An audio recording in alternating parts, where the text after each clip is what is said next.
Hi friends, welcome to Benzi's Kitchen. இன்னைக்கு நம்ம பார்க்க போற ரெசிபி நெய் பிஸ்கெட்.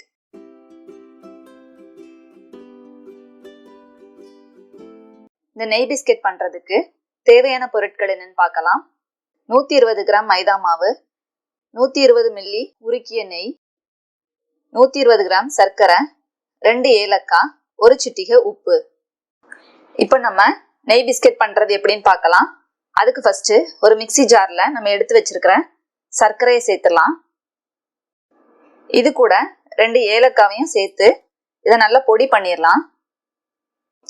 இந்த அளவுக்கு சர்க்கரை நல்லா பொடி பண்ணியாச்சு. இப்போ ஒரு பவுல் எடுத்துக்கலாம். பவுல்ல நம்ம எடுத்து வச்சிருக்கிற நெய்யை சேர்த்துடலாம். இது கூட நம்ம பொடி பண்ணி வச்சிருக்கிற சர்க்கரையை சேர்த்துடலாம். இப்போ இதை நல்லா மிக்ஸ் பண்ணிக்கலாம். சர்க்கரையை பொடி பண்ணாம சேர்த்தா கொஞ்சம் துருத்துருன்னு இருக்கும், நல்லா மிக்ஸ் ஆகாது. இந்த மாதிரி நல்லா ஸ்மூத்தா இருக்கணும். இது கூட நம்ம எடுத்து வச்சிருக்கிற மைதா மாவை சேர்த்துடலாம். இந்த மாதிரி நல்லா சலிச்சு சேர்த்துக்கலாம். மிச்சம் இருக்கிற மாவையும் இது கூட ஆட் பண்ணிக்கலாம். இப்போ இந்த மாவு கூட ஒரு பிஞ்ச் அளவு உப்பு சேர்த்துக்கலாம். இப்போ இதை நல்லா மிக்ஸ் பண்ணிடலாம். இனி இதை கையை வச்சு நல்லா பிசைஞ்சிடலாம். மாவு இந்த மாதிரி சப்பாத்தி மாவு பதத்துக்கு ரெடி பண்ணி வச்சுக்கணும்.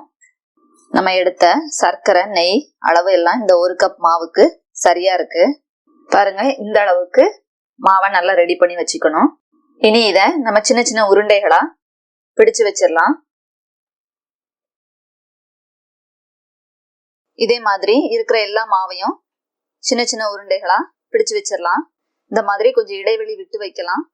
இப்போ நம்ம அவனை 180 டிகிரி செல்சியஸ்க்கு ப்ரீஹீட் பண்ணிக்கலாம். இப்போ நம்ம குக்கரை ப்ரீஹீட் பண்ணிக்கலாம். அதுக்கு நான் குக்கர்ல உப்பு எடுத்திருக்கேன். அதுக்கு மேல ஒரு சின்ன கிண்ணி எடுத்து இந்த மாதிரி ஹைட்டுக்காக வைக்கிறேன். இந்த மாதிரி குக்கரை வெயிட் வைக்காம க்ளோஸ் பண்ணி வச்சிடலாம். குக்கரை மீடியம் ஃப்ளேம்ல வச்சு ஒரு 15 மினிட்ஸ் ப்ரீ ஹீட் பண்ணிக்கலாம். பாருங்க, இந்த மாதிரி எல்லா மாவையும் உருண்டை பிடிச்சு வச்சாச்சு. பாருங்க, இதே மாதிரி குக்கர்ல பண்றதுக்காக இட்லி தட்டுல நெய் தடவிட்டு சின்ன சின்ன உருண்டைகளா பிடிச்சு வச்சிருக்கேன். இப்போ குக்கர் ப்ரீ ஹீட் ஆயாச்சு. நம்ம இட்லி தட்டை இப்போ குக்கருக்குள்ள வச்சிடலாம். நம்ம குக்கரை க்ளோஸ் பண்ணிட்டு ஒரு 20 மினிட்ஸ் லோ ஃப்ளேம்ல குக் பண்ண போறோம். இப்போ அவனும் ப்ரீ ஹீட் ஆயிருச்சு. இப்போ நம்ம அவன்ல 180 டிகிரி செல்சியஸ்ல 15 மினிட்ஸ் பேக் பண்ண போறோம். இப்போ 15 மினிட்ஸ் ஆயிருச்சு. அவன்ல வச்ச பிஸ்கெட் ரெடியா இருக்கு. எடுத்துடலாம். இப்போ 20 மினிட்ஸ் ஆயிருச்சு. நம்ம குக்கர்ல வச்ச பிஸ்கெட்ஸும் ரெடி ஆயிருக்கு. பாருங்க, நெய் வாசனையோட எவ்வளவு அழகா இருக்கு நெய் பிஸ்கெட். சூப்பரான நெய் பிஸ்கெட் ரெடியா இருக்கு. நீங்களும் வீட்டில் ட்ரை பண்ணி பார்த்துட்டு உங்க ஃபீட்பேக்கை கொடுங்க.